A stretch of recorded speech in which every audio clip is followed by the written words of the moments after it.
हरे कृष्ण। हर हर महादेव। प्यारे भक्तों, आपको मेरा प्यार भरा राधे राधे।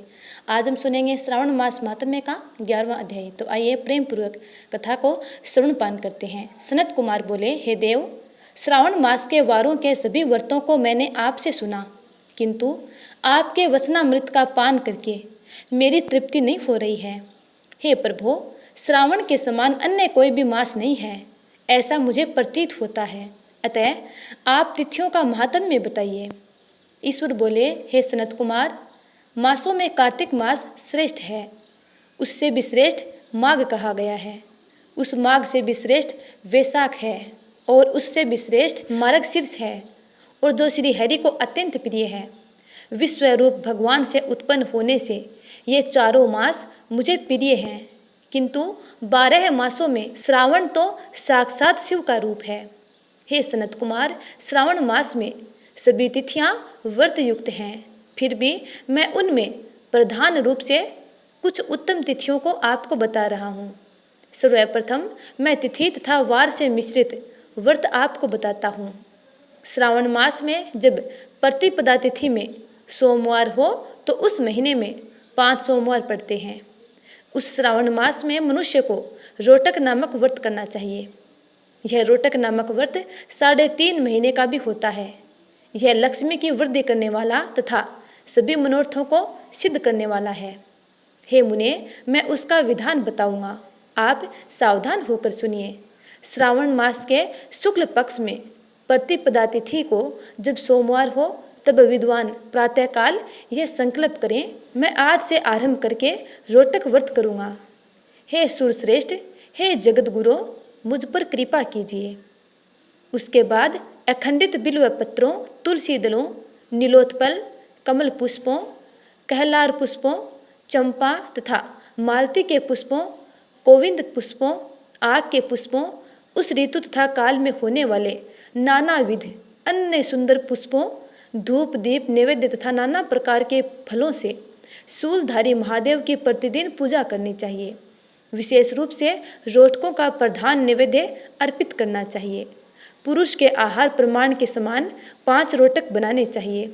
बुद्धिमान को चाहिए कि उनमें से 2 रोटक ब्राह्मणों को दे दो, 2 रोटक का स्वयं भोजन ग्रहण करें और 1 रोटक देवता को नैवेद्य के रूप में अर्पित करें।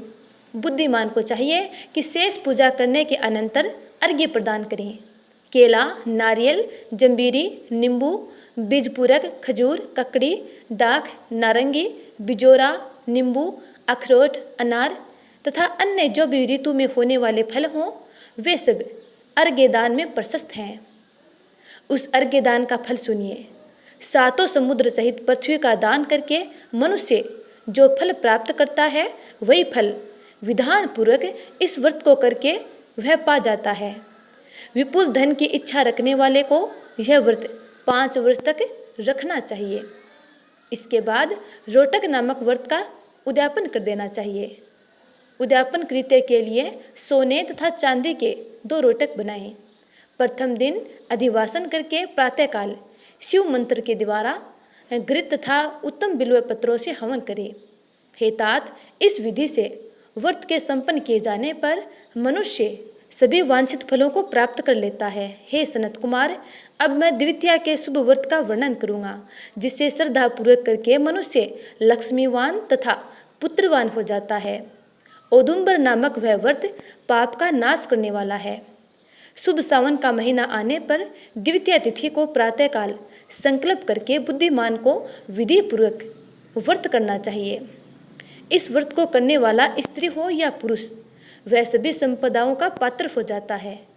इस व्रत में प्रत्यक्ष गुलर के वृक्ष की पूजा करनी चाहिए, किंतु गुलर वृक्ष न मिलने पर दीवार पर वृक्ष का आकार बनाकर 4 नाम मंत्रों से उसकी पूजा करनी चाहिए।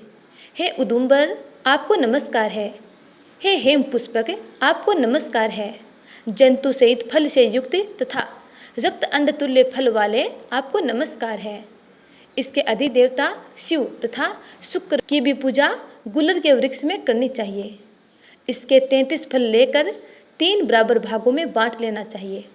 इनमें से 11 फल ब्राह्मणों को प्रदान करें, 11 फल देवता को अर्पण करें और 11 फलों का स्वयं भोजन करें। उस दिन अन्न का आहार नहीं करना चाहिए।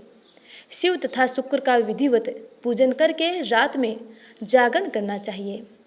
हे तात, इस प्रकार 11 वर्ष तक व्रत का अनुष्ठान करने के बाद व्रत की संपूर्णता के लिए उद्यापन करना चाहिए।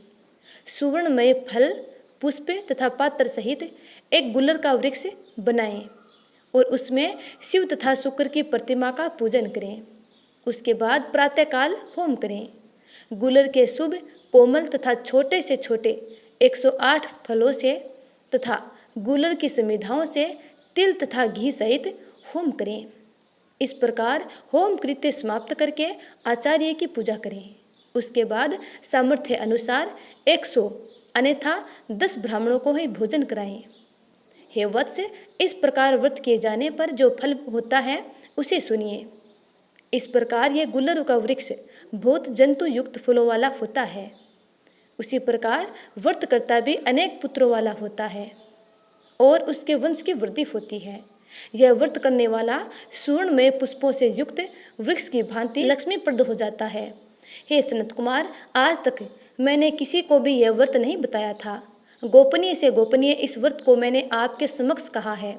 इसके विषय में संशय नहीं करना चाहिए और भक्तिपूर्वक इस व्रत का आचरण करना चाहिए। तो प्यारे स्नेहीजनों, आज हमने सुना श्रावण मास माहात्म्य का 11वां अध्याय।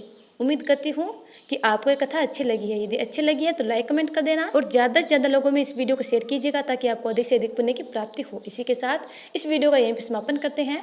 आगे की कथा जानने के लिए अगले वीडियो का इंतजार करना। तब तक के लिए जय श्री राधे।